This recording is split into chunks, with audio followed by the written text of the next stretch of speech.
Assalamualaikum warahmatullahi wabarakatuh. Salam sejahtera bagi kita semua.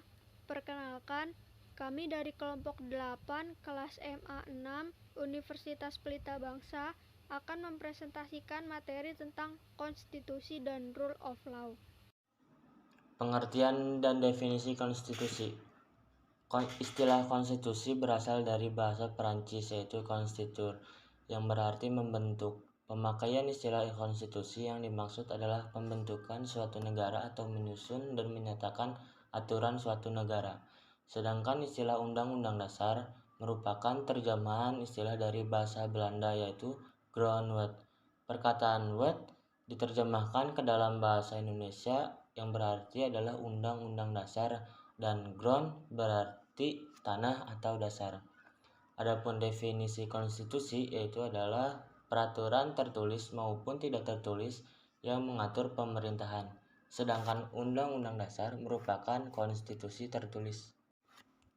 Dinamika pelaksanaan konstitusi. Yang pertama yaitu adalah Undang-Undang Dasar 1945 tanggal 18 Agustus 1945 sampai dengan 27 Desember 1945.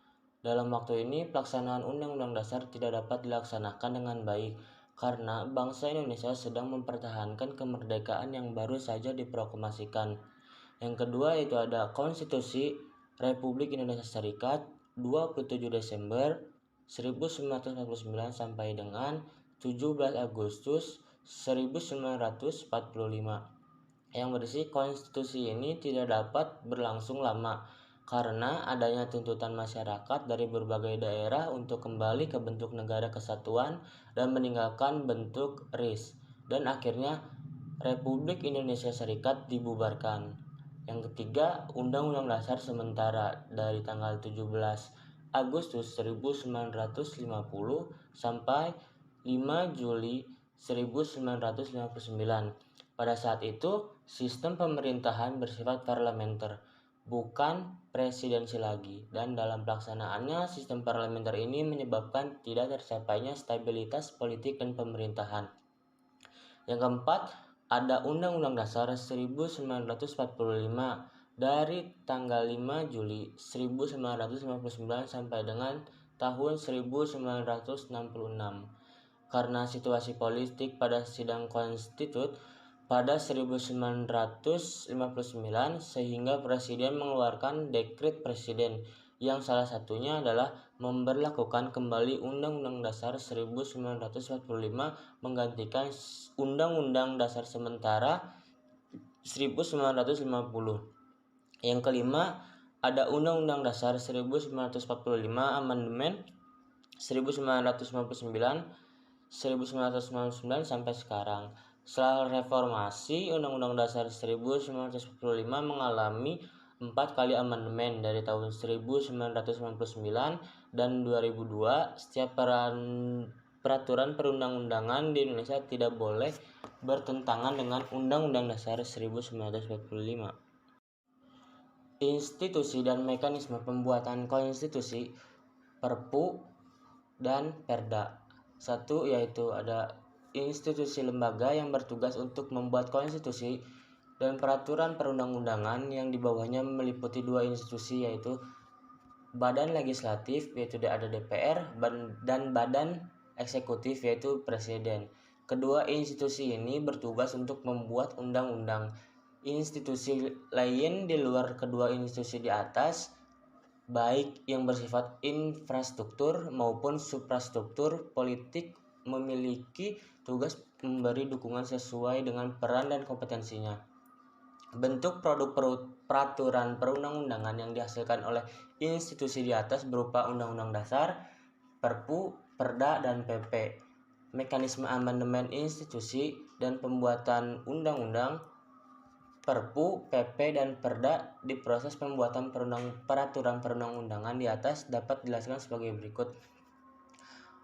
A. Amandemen Konstitusi Undang-Undang Dasar 1945 sebagai usaha untuk mengembalikan kehidupan negara yang berkedaulatan rakyat berdasarkan Undang-Undang Dasar 1945. Salah satu aspirasi yang terkandung di dalam Semangat reformasi adalah melakukan amandemen terhadap Undang-Undang Dasar 1945.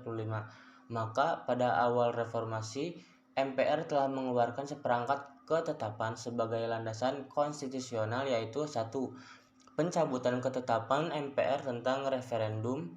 2. Pembatasan masa jabatan presiden dan wakil presiden. Tujuan konstitusi dalam pemerintahan. 1. Memberikan batasan-batasan ketetapan bagi penguasa dalam melaksanakan kekuasaannya. Selain itu, konstitusi juga bertujuan memberikan pedoman bagi penyelenggara negara agar dapat berdiri kuat dan kokoh. 2. Memberikan pembatasan sekaligus pengawasan terhadap kekuasaan politik. Hal ini berfungsi untuk membatasi penguasa sehingga tidak melakukan tindakan-tindakan yang merugikan masyarakat. 3. Melepaskan kontrol kekuasaan dari penguasaan diri sendiri. Selain itu juga memberikan perlindungan terhadap hak asasi manusia, sehingga setiap penguasa dan masyarakat wajib menghormati HAM, berhak mendapatkan perlindungan dan melakukan setiap haknya.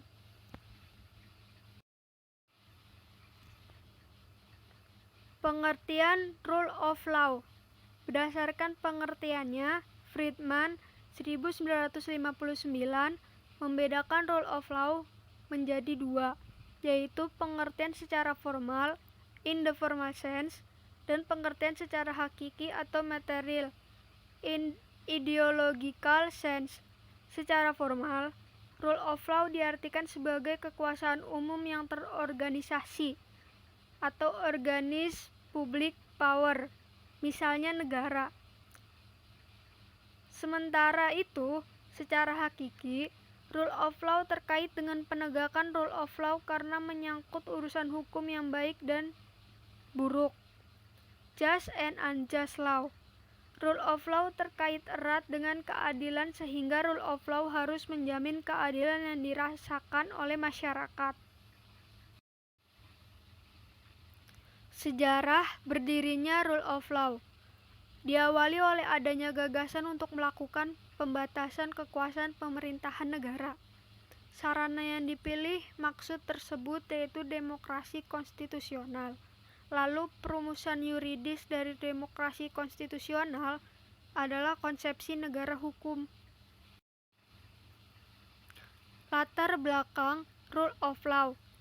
Rule of Law adalah suatu doktrin hukum yang mulai muncul pada abad ke-19 bersamaan dengan kelahiran negara konstitusi dan demokrasi.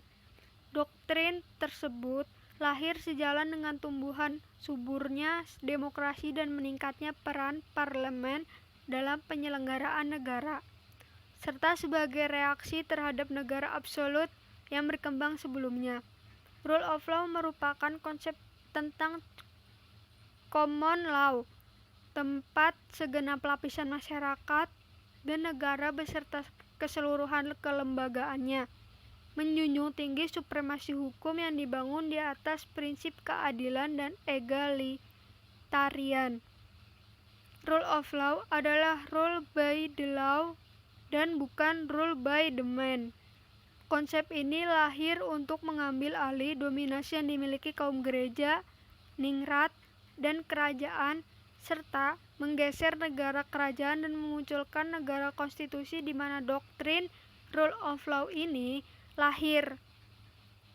Ada tidaknya Rule of Law dalam suatu negara ditentukan oleh kenyataan. Apakah rakyatnya benar-benar menikmati keadilan dalam arti perlakuan yang adil, baik sesama warga negara maupun dari pemerintah. Oleh karena itu, pelaksanaan kaidah-kaidah hukum yang berlaku di suatu negara merupakan hukum yang adil. Artinya, kaidah hukum yang menjamin perlakuan yang adil bagi masyarakat.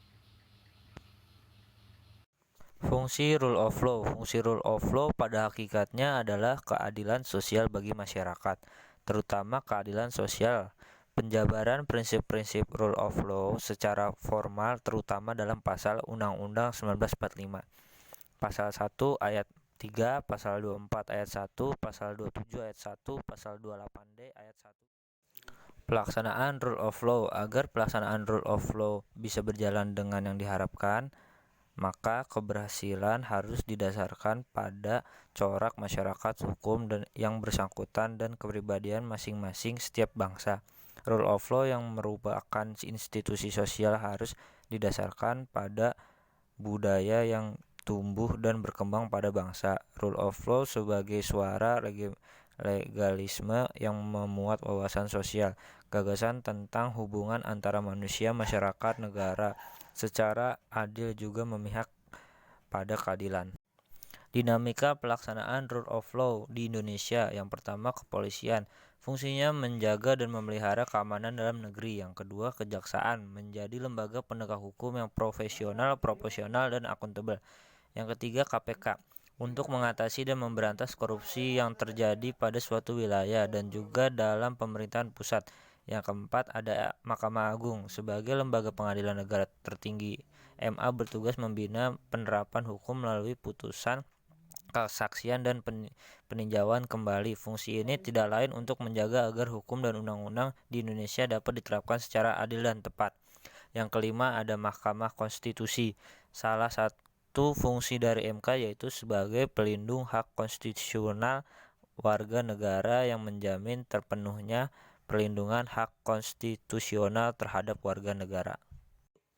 Kesimpulan, jadi agar terciptanya kedamaian dalam suatu negara, perlu adanya suatu konsekuensi dalam menjalani sebuah peraturan hukum yang ada dalam suatu negara yang berdasarkan pada prinsip rule of law, sehingga sistem hukum kita bisa mencapai suatu tujuan keadilan sosial bagi masyarakat. Itu saja yang dapat kelompok kami sampaikan tentang materi tersebut. Kurang lebihnya mohon dimaafkan. Wabillahi taufiq wa hidayah. Wassalamualaikum warahmatullahi wabarakatuh.